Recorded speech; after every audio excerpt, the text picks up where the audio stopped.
PUBG, free fire সহ সকল ক্ষতিকর অনলাইন গেম বন্ধের নির্দেশ দিয়েছেন হাইকোর্ট।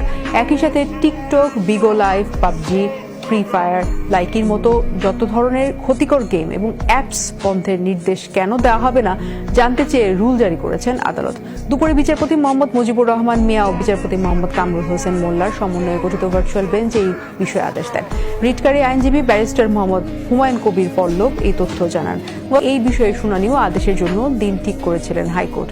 এই সময়ের মধ্যে সরকারি সংশ্লিষ্ট দফতরে পাঠানো লিগ্যাল নোটিসের কপি বিটিআরসি কর্তৃপক্ষকে সরবরাহ করতে বলা হয়। এর আগে গত 24 জুন মানবাধিকার সংগঠন ল অ্যান্ড লাইফ ফাউন্ডেশনের পক্ষে গেম ও অ্যাপগুলোর ক্ষতিকারক দিক তুলে জনস্বার্থে রিট দায়ের করা হয়।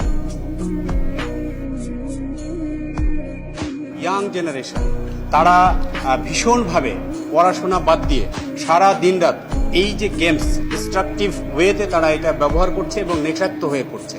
পাবজি, ফ্রি ফায়ার সহ এই জাতীয় সকল ক্ষতিকারক অনলাইন গেমসগুলির সকল প্রকার লিঙ্ক, ইন্টারনেট গেটওয়েজ আগামী 3 মাসের জন্য বাংলাদেশে বন্ধের নির্দেশ দিয়েছেন হাইকোর্ট।